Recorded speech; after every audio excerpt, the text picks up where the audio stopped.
Esta noche nos acompaña la doctora Diana Cristal González Obregón. Ella es coordinadora en la redacción del Código Nacional de Procedimientos Penales y con ella vamos a analizar el proceso de transición que atraviesa la Procuraduría General de Justicia de la Ciudad a Fiscalía y también vamos a conversar sobre las propuestas para terminar con un mecanismo al que conocemos como puerta giratoria, con el que se permite a personas sujetas a procesos penales simultáneos enfrentar su proceso en libertad. Doctora, bienvenida a Capital 21, ¿cómo está? Qué gusto recibirla. Muy contenta de estar con ustedes, de poder compartir con su hermosísimo auditorio y además muy emocionada porque ahora que presenté todos los papeles cumpliendo en tiempo y forma con requisitos para concursar como candidata a fiscal general de la primera Fiscalía de la Ciudad de México, me siento muy honrada, con todo el compromiso y feliz de poder compartir con ustedes. Pues muchas felicidades, doctora. Gracias. Doctora, hablábamos sobre la puerta giratoria, lo hemos escuchado, lo hemos visto Sí. en medios, lo hemos leído en periódicos, pero queremos que usted nos explique así para nosotros, los ciudadanos de pie,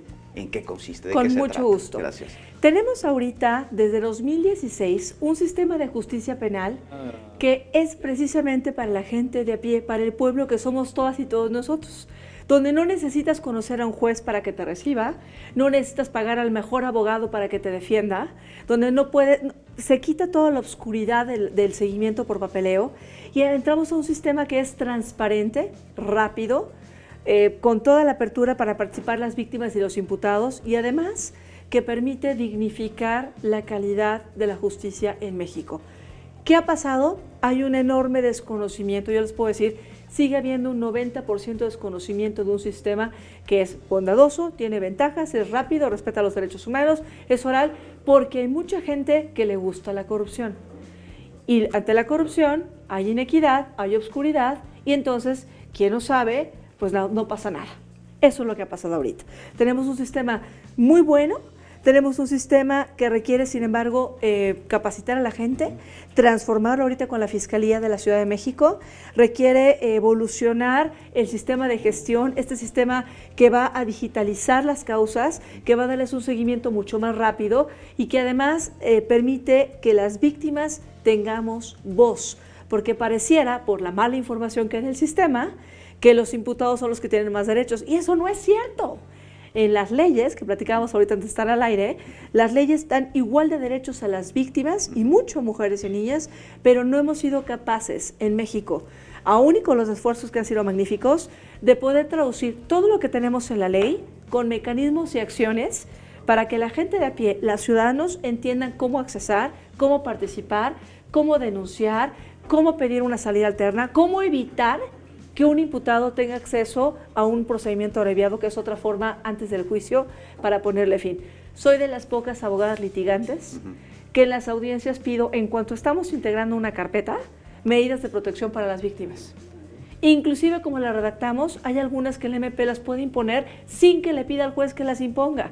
Entonces, ¿de cuántas les puedo decir? No, pues fundamental que los ciudadanos conozcamos Sí, sin duda la alguna. ley para exigir justicia. Por Feli. supuesto, Claro. porque además hay mucho trabajo, los retos que tiene la Procuraduría actualmente son muchos, pero la transición a la Fiscalía implica muchos más. ¿Cómo Muchos hacer más. una transición efectiva que no se quede solo en papel o en un cambio de nombre y que la ciudadanía lo sienta representativo, pero sobre todo real?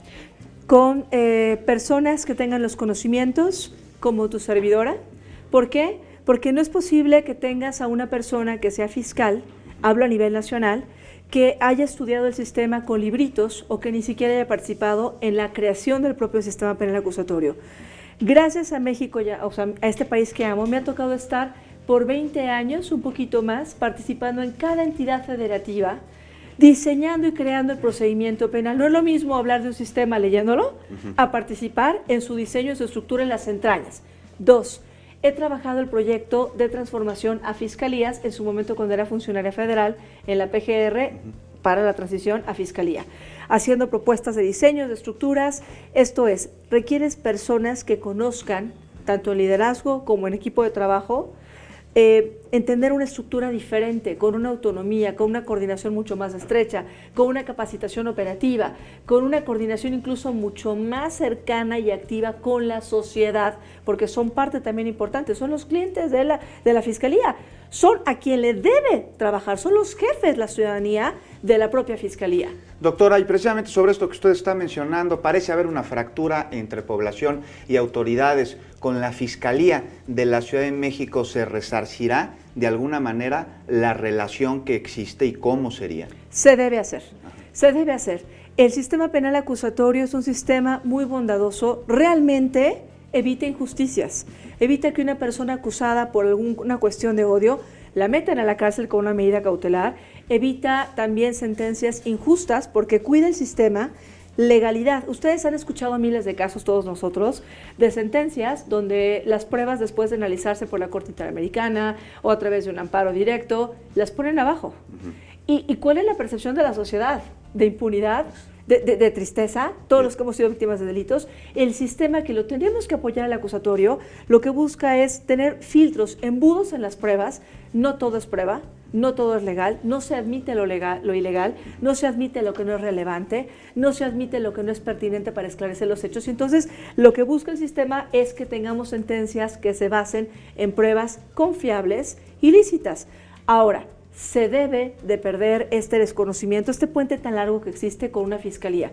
La fiscalía, en esa autonomía, lo que debe hacer es investigar de manera mucho más rápida con la nueva estructura, coordinarse mucho más estrechamente también con la policía, coordinarse también de manera más estrecha con otras procuradurías o fiscalías a nivel nacional, de índole también federal, y también tener esta parte más intensa de socialización, porque como abogada le he dicho, penalista, el sistema no es de los abogados, no es de tecnicismos, el sistema es para la gente y tenemos que acercarlo, tenemos que asesorar, tenemos que capacitar.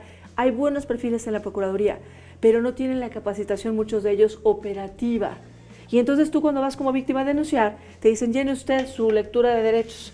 Si la entendiste o no, no pasa nada. Cuando redactamos en el Código Nacional, que dice que las partes tienen que tener el conocimiento pleno de sus derechos. No, bueno, es un derecho fundamental, Así el acceso es. a la justicia. Doctora González, pues qué gusto que nos haya acompañado. Encantada de la hoy. vida. Encantada de la vida. Muy buenas noches. Hay doctora. muchos casos, en la práctica hay recursos que se interponen en 7 minutos de manera oral, hay un avance mucho más justo, hay 2 partes frente al juez, hay una investigación previa en el nuevo sistema. Mi objetivo será el compromiso como fiscal general y como abogada, ahora litigante, ayudar a que nuestra gente capitalina, que es una ciudad muy compleja, por cierto, tenga mucho más acceso y que entienda el sistema tan bondadoso que tenemos con tantas ventajas. Que se haga justicia. Un gran reto. Muchas gracias. Con mucho Gracias gusto. por estar con nosotros.